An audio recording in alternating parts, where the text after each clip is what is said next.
جی میرا سوال یہ ہے کہ مسلمان کا مطلب کیا ہے؟ بسم اللہ الرحمن الرحیم۔ میرے محترم بزرگوں، دوستوں، عزیز ساتھیوں اور میرے دیش واسیوں، السلام علیکم۔ آپ سب پر اللہ کی سلامتی ہو، ایشور کی کرپا ہو۔ بہت اچھا سوال کیا گیا ہے کہ مسلمان کا مطلب کیا ہے۔ آئیے اس سوال کا جواب دیتے ہیں۔ جو ہمارے بھائی اور بہن ہمیں یوٹیوب پر سن رہے ہیں، میں ان سے ریکویسٹ کرتا ہوں، خصامت کرتا ہوں کہ وہ ہماری ویڈیو کو پورا سنیں تاکہ وہ صحیح سے جان سکیں کہ مسلمان کا مطلب کیا ہے۔ اور جو ہمارے بھائی بہن یوٹیوب پر سن رہے ہیں، میں ان سے یہ کہنا چاہوں گا کہ ہمارے چینل کے اندر جا کر ایک ایک کر کے ساری ویڈیو سنیں تاکہ جلدی سے جلدی اندھکار سے نکل کر روشنی میں آئیں، کیونکہ بھئی یہ جیون دھوکہ ہے۔ یہ جیون ہمیں مالک کو راضی کرنے کے لیے ملا ہے، تو لہذا جس مقصد کے لیے جیون ملا ہے اس مقصد کو پورا کریں۔ تو آئیے شروع کرتے ہیں کہ مسلمان کا مطلب کیا ہے۔ تو مسلمان کا مطلب یہ ہے کہ جو سنسار کا سچا مالک ہے، جس کا کوئی روپ آکار نہیں ہے، اس کے سامنے اپنے آپ کو سمرپت کر دینا، جھکا دینا، اپنا سب کچھ سونپ کر کے، اپنی مرضی چھوڑ کر کے اللہ تعالیٰ کی مرضی پہ جیون جینا، اللہ تعالیٰ کی مرضی پہ آ جانا، اسے کہتے ہیں مسلم۔ اپنی خواہشات، اپنی مرضی، اپنی اچھائیں اللہ کے سامنے سمرپت کر کے اور پھر اللہ کی مرضی پر جیون جینا۔ اب آپ کہیں گے وہ سنسار کے سچے مالک کی مرضی کہاں ہے؟ تو سنسار، اب کوئی کہنے لگے بھئی سنسار کا مالک کہاں ہے؟ چلو اس کے سامنے اپنے آپ کو سمرپت کریں، تو اسے دکھاؤ، اور اس نے اس کے آدیش کہاں ہیں ہمیں بتاؤ۔ تو بھئی یاد رکھیں، سنسار کا سچا مالک کو ہم دیکھ نہیں سکتے، اور وہ اپنے پیغمبر نبی بھیجتا ہے، ان کے دوارا کتاب اپنی بھیجتا ہے، فرشتوں کے ذریعے سے اللہ تعالیٰ نبی تک پیغام پہنچاتا ہے، پھر نبی جو ہے لوگوں کو بتاتا ہے۔ تو اسی حساب سے قرآن مجید ہے، جو آخری نبی محمد صلی اللہ علیہ وسلم پر آخری کتاب قرآن مجید اتری آسمان سے۔ تو سنسار کے سچے مالک کے آدیش اور اس کے حکم قرآن مجید کے اندر ہیں، اور محمد صلی اللہ علیہ وسلم کی جیونی کے اندر ہیں۔ ابھی میں نے بات شروع کرنے سے پہلے بسم اللہ پڑھی، جس کا مطلب یہ ہے، شروع کرتا ہوں اللہ کے نام سے جو نہایت ہی مہربان، بہت رحم کرنے والا ہے۔ تو یاد رکھیں، جب ہم قرآن مجید پڑھتے ہیں تو سب سے پہلی سورہ میں ہم کیا پڑھتے ہیں؟ الحمدللہ رب العالمین الرحمن الرحیم۔ ساری تعریف اس اللہ کے لیے ہیں جو سارے جہانوں کا پالنہار ہے اور نہایت ہی مہربان، بہت رحم کرنے والا ہے۔ تو یہ ہم جان لیں کہ سنسار کا سچا مالک بڑا کرپالو، بڑا دیاوان ہے، بڑا رحم کرنے والا ہے۔ تو اب وہ رحم کرنے والا ہے، کرپالو دیاوان ہے، اس نے ہمیں امتحان کے لیے جیون دیا ہے۔ تو لہٰذا ہم اس دنیا میں جو آئے ہیں، امتحان دینے کے لیے آئے ہیں کہ ہم دنیا میں اللہ تعالیٰ کے لیے کوشش کریں۔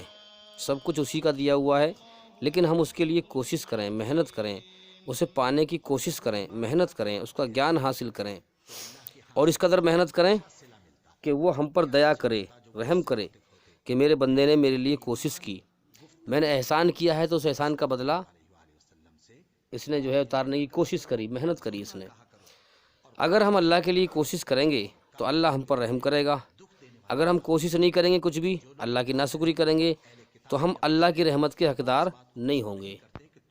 اور ہمارے نبی محمد صلی اللہ علیہ وسلم کے بارے میں سنسار کے سچے مالک نے کہا قرآن مجید میں کہ وما ارسلناک الا رحمۃ للعالمین، ہم نے محمد صلی اللہ علیہ وسلم کو ساری دنیا کے انسانوں کے لیے رحمت بنا کے بھیجا ہے، یعنی انہیں ہدایت کا ذریعہ بنا کر بھیجا ہے۔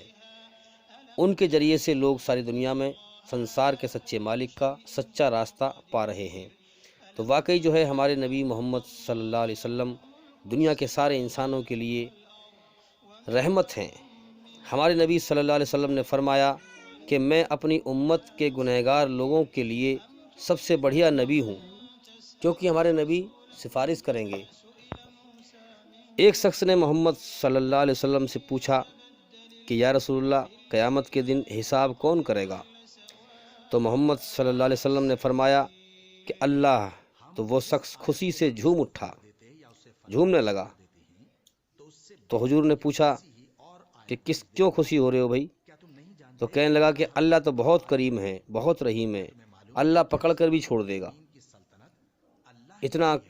اتنا کرپالو، اتنا دیاوان ہے۔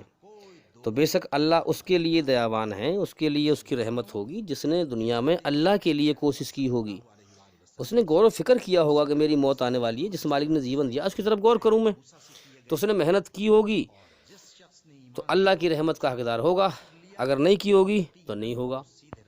تو بھائی ہم اللہ کو راضی کرنے کی محنت کریں، کیونکہ یہ زندگی ختم ہونے کی طرف جا رہی ہے۔ اللہ کے لیے کوشش کریں گے تبھی ہم اللہ کی رحمت کے حقدار ہوں گے، ورنہ بغیر کوشش کے اللہ کی رحمت بھی نہیں ملے گی۔ آج ہم دیکھ رہے ہیں کہ عام طور پہ جو مسلمان ہیں، ہمارے مسلمان بھائی، شیطان کے دھوکے کا بہت بڑا شکار بنے ہیں۔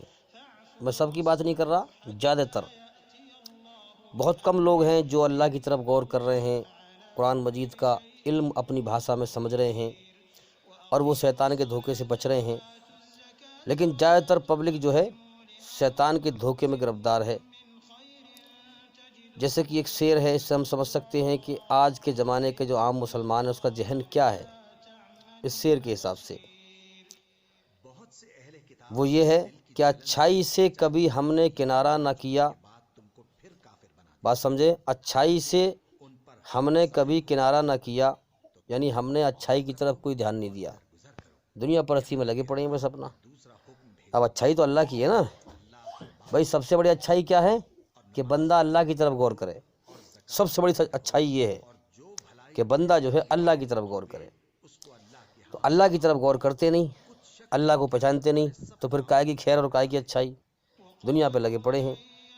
تو آج کے مسلمانوں سے کرموں سے یہ چھلک رہا ہے کہ اچھائی سے کبھی ہم نے کنارہ نہ کیا، پر تو نے دل نیکی کی طرف ہمارا نہ کیا۔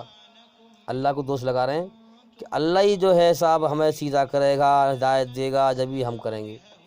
خود نیت بدلنے کو تیار نہیں، خود اللہ کی طرف بڑھنے کو تیار نہیں، جبکہ اللہ فرماتا ہے کہ جب تک کوئی قوم اپنے آپ کو خود بدلنا نہ چاہے تب تک ہم بدلتے نہیں ہیں۔ کیوں؟ امتحان لیا جا رہا ہے۔ جب تک جو ہے جب تک کوئی انسان خود اپنے آپ کو بدلنا نہ چاہے تب تک اللہ تعالیٰ راہ نہیں کھولتا۔ اگر اللہ تعالیٰ زبردستی کسی کو سیدھے راستے پہ لانے لگے تو پھر امتحان کیا ہوا؟ ویسے اگر اللہ چاہے تو ایک بھی انسان ایک ذرے برابر دھرتی پر جرم جاستی کر نہیں سکتا، لیکن اللہ تعالیٰ امتحان لے رہا ہے، وہ ٹیسٹ لے رہا ہے۔ تو اچھائی سے کبھی ہم نے کنارہ نہ کیا، کبھی غور نہ کیا، پر اے اللہ تو نے دل سے نیکی کی طرف ہمارا، یعنی کہ پر تو نے دل نیکی کی طرف ہمارا نہ کیا۔ اللہ کے لیے کرموں سے چھلک رہا ہے، پر تو نے جو ہے دل نیکی کی طرف ہمارا نہ کیا، یعنی خود تو مڑنے کو تیار نہیں، اللہ پہ دوست لگا رہے ہیں۔ ہم نے تو جہنم کی بہت کی تدبیر لیکن تیری رحمت نے گوارا نہ کیا۔ کتنی بگڑی ہوئی عقل کی بات ہے، یعنی ہم تو پوری کوشش کر رہے ہیں جہنم میں جانے کی، مگر تو ہمیں بخش دے گا۔ اندازہ لگاؤ، سوچنے کی بات ہے، یعنی ہم پوری تدبیر کر رہے ہیں کہ جہنم میں جائیں، تیری طرف دھیان نہیں ہے، دنیا میں لگے پڑے ہیں، مگر تو ہمیں بخش دے گا، یعنی کہ جہنم سے بچا لے گا ہمیں۔ اب یہ بات قرآن کے بالکل خلاف ہے۔ کیا ہے؟ قرآن کے خلاف، یہ بات قرآن کے خلاف ہے۔ جہنم کی کوشش کرو گے تو جہنم ہی میں جاؤ گے۔ اللہ تعالیٰ زبردستی کسی کو جنت میں داخل نہیں کرے گا۔ یہ شیطان کا دھوکہ ہے کہ صاحب ہم تو جہنم کی کوشش کر رہے ہیں، تدبیر ہم نے جہنم کے لیے کی، مگر اللہ تیری رحمت نے گوارا نہ کیا۔ سمجھ میں آ رہی ہے بات؟ تو یہ دھوکہ ہے شیطان کا۔ اللہ تعالیٰ کسی کو جو زبردستی جنت میں داخل نہیں کرے گا۔ جو جہنم کمائے گا دنیا میں وہ جہنم میں جائے گا، جو جنت کمائے گا وہ جنت میں جائے گا۔ سیدھی بات ہے۔ اللہ تعالیٰ دنیا کے اندر کسی کو زبردستی اچھائی کی طرف نہیں لاتا، انسان کا امتحان لیا ہے، جو اللہ کی طرف رجوع ہوتا ہے اللہ اس کو راہ دکھا دیتا ہے۔ تو اللہ تعالیٰ دنیا میں انسان کا امتحان لے رہا ہے، دونوں راستے کھول رکھے ہیں، چاہے میرا احسان مان کہ میں نے تجھے پیدا کیا ہے، سب کچھ میں نے دیا ہے، جیون کا سمے دے دیا ہے، چاہے اس جیون میں میرا احسان مان کے مر یا ناشکری کر کے مر، دونوں راستے کھول رکھے ہیں۔ تو اب جنت کمانے کے لیے محنت کرنی پڑے گی۔ اللہ نے فرمایا جب تک کوئی قوم خود اپنی حالت بدلنا نہ چاہے تب تک ہم بدلتے نہیں ہیں۔ تو یاد رکھیں جنت کمانی ہے تو اس کے لیے محنت کرنی پڑے گی، مشقت کرنی پڑے گی، اللہ کے حکموں پہ چلنا پڑے گا، اور اس کے لیے والعصر کے تقاضے پورے کرنے پڑیں گے۔ والعصر جو ہے اس کے تقاضے پورے کرنے پڑیں گے۔ کیا کیا تقاضے ہیں؟ 4 چیزیں ہیں۔ الا الذین آمنوا، دل سے اللہ پر ایمان لاؤ، وعملوا الصالحات، پھر نیک عمل کرو، وتواصوا بالحق، اللہ کا حق پیغام پھیلاؤ، وتواصوا بالصبر، پریشانی میں صبر کرو۔ یہ بات صحیح ہے اور ضروری ہے کہ ہمارے نبی محمد صلی اللہ علیہ وسلم نے بھی فرمایا کہ کوئی انسان اپنے عمل کی بنا پر جنت میں نہیں جا سکتا۔ تو ایک صحابی نے پوچھا کہ یا رسول اللہ کیا آپ بھی؟ کہ ہاں میں بھی نہیں جا سکتا جب تک کہ اللہ تعالیٰ مجھے اپنی رحمت سے نہ ڈھانپ لے۔ تو یہ ضرور ہے کہ محض عمل کی بنیاد پر کسی کی نجات نہیں ہوگی، رحمت کی ضرورت ہوگی، اللہ کی رحمت کی ضرورت ہوگی، لیکن بغیر عمل کے تو، بغیر کوشش کے، بغیر محنت کے تو وہ رحمت بھی آپ کو نہیں ملنے والی۔ بھائی جب ہم کچھ محنت کریں گے اللہ کے لیے جبھی تو اللہ تعالیٰ ہم پر رحم کرے گا۔ تو یاد رکھیں زندگی کا سمے بیت رہا ہے، زندگی موت کی طرف جا رہی ہے، اس لیے جلدی جاگیں، اپنی سی محنت کر کے اللہ کو راضی کریں، اللہ کے لیے کوشش کریں، اپنی سی محنت کر کے اپنے آپ کو اللہ کی رحمت کا مستحق کرو، پھر رحمت کی امید کرو۔ بغیر محنت کے امید کرنا یہ شیطان کا دھوکہ ہے۔ یاد رکھیں اللہ تعالیٰ نے اپنی بندگی کا مادہ، کیونکہ اللہ مالک ہے، سب اس کے بندے ہیں، تو جس نے بندہ ہونے سے انکار کیا وہ جہنم میں جلیل کر کے ڈالے جائیں گے۔ اللہ نے اپنی بندگی کا مادہ ہر انسان کے اندر رکھا ہے، چاہے انسان دھوکے میں آ کر، شیطان کے بہکاوے میں آ کر وہ اللہ کی بنائی ہوئی چیزوں کی پوجا کرے، شیطان کی پوجا کرے، لیکن ہر انسان کے اندر اللہ کی بندگی کا مادہ ہے۔ یاد رکھیں اسلام میں سب سے بڑا گناہ ہے شرک۔ اگر کوئی مسلمان انجانے میں آ کر اور وہ اللہ کی پیدا کی ہوئی چیز کے آگے سر جھکا رہا ہے، جیسے کوئی مسلمان کسی انسان کے آگے سر جھکا رہا ہے انجانے میں، دین کا حصہ سمجھ کر، سمجھ میں آ رہی ہے بات؟ دین کا حصہ سمجھ کر اللہ کے علاوہ کسی اور کے آگے سر جھکا رہا ہے انجانے میں، تو وہ شرک نہیں کر رہا۔ لہٰذا ہم اسے پیار سے سمجھائیں کہ بھئی یہ شرک ہے، یہ سب سے بڑا گناہ ہے۔ مسلمان کا مطلب ہے ایک اللہ کی عبادت کرنا۔ اور یاد رکھیں آج کے زمانے میں اگر صحیح ہوش و حواس میں یہ انسان کا سر اللہ کے علاوہ کسی کے آگے بھی جھکا، اگر کسی مسلمان کا سر آج کے زمانے میں اللہ کے علاوہ کسی اور کے سامنے بھی جھکا تو وہ مسلمان نہیں رہتا ہے، کیونکہ مسلمان سنسار کے سچے مالک اللہ تعالیٰ کے سامنے ہی سر جھکاتا ہے۔ لا الہ الا اللہ، ایک اللہ کے سوا کوئی عبادت کے لائق نہیں، وہ ایک اللہ کی عبادت کرتا ہے، محمد رسول اللہ کے طریقے پہ زندگی جیتا ہے۔ تو یاد رکھیں دنیا میں 2 ہی چیز ہیں، سچ اور جھوٹ، اچھائی اور برائی، ایمان والا اور بغیر ایمان والا۔ سچے ایمان والے کی پہچان یہ ہے کہ موت اسے محبوب ہوگی، دنیا اس کے لیے قید خانہ ہوگی، اور جھوٹے ایمان والے کی پہچان یہ ہے کہ وہ موت سے بہت گھبرائے گا، موت سے بہت ڈرے گا، دنیا اسے محبوب ہوگی، دنیا اسے اچھی لگے گی۔ سچے ایمان والے کے سامنے دنیا کی حقیقت کھل چکی ہوگی، دنیا دھوکہ ہے۔ اللہ تعالیٰ ہمیں دنیا کی حقیقت سمجھنے کی توفیق عطا فرمائے، دنیا کا دھوکہ اور سچ سمجھنے کی توفیق عطا فرمائے۔ انسان اس دنیا میں اجنبی کی طرح پیدا ہو کے آتا ہے، اور پھر دنیا میں بچپن بیتتا ہے، پھر دنیا میں ایسے بن جاتا ہے جیسے دنیا میں ہمیشہ رہے گا، دھوکے میں پھنس جاتا ہے۔ بچپن سے انسان دنیا کے دھوکے کی محبت میں گرفتار ہو جاتا ہے۔ بچپن میں انسان گڑیا گڈوں سے کھیلتا ہے، وہی یاد دل سے نہیں چھوٹتی۔ یعنی دنیا میں انسان گم ہو جاتا ہے دھوکے میں۔ تو میرے بھائیوں، دنیا کے دھوکے میں زندگی جینے کی خواہش چھوڑ دو۔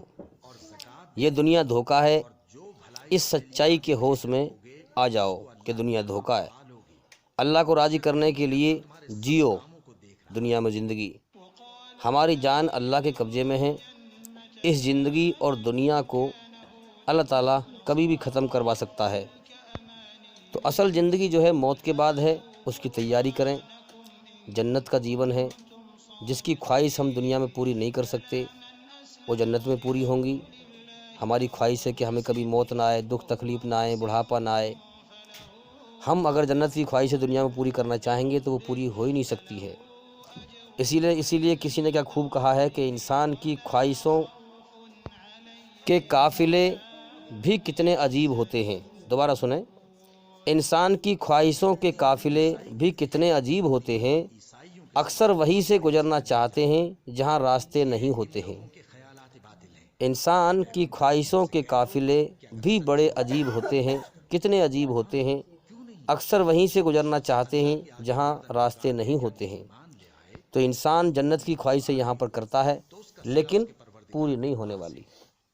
انسان سوچتا ہے کہ صاحب میں ہمیشہ جوان رہوں، یہ ناممکن ہے، یہ خواہش پوری نہیں ہوگی۔ انسان چاہتا ہے میں زندہ رہوں ہمیشہ، ناممکن ہے، نہیں ہو سکتا۔ انسان چاہتا ہے مجھے دکھ نہ ملے، سکھی ملتے رہیں، ناممکن ہے، ایسا ہو ہی نہیں سکتا۔ تو بھئی یاد رکھیں کہ مسلمان اللہ تعالیٰ کے حکم پر چل کر اپنی آتما کو برائی کی گندگی سے پاک کر کے مرتا ہے۔ اور ہم خود بھی جو ہے اللہ نے فرمایا ہے کہ دیکھو تمہاری موت نہ آئے مگر اس حالت میں کہ تم مسلم بن کے مرو۔ مسلم بن کے مر کر ہی ہم موت کے بعد کامیاب ہو سکتے ہیں، ورنہ ناکام ہوں گے۔ تو بھئی میں امید کرتا ہوں کہ ہماری یہ ویڈیو آپ کو پسند آئی ہوگی، اور جو بھی ہمارے بھائی بہن سن رہے ہیں میں ان سے ریکویسٹ کرتا ہوں، پھر بار بار میں اس بات کو کہتا ہوں کہ ہمارے چینل کے اندر جا کر ایک ایک کر کے ساری ویڈیو سنیں، دیکھیں، اور بھئی انشاءاللہ زندگی رہی تو پھر ملاقات ہوگی۔ السلام علیکم ورحمۃ اللہ۔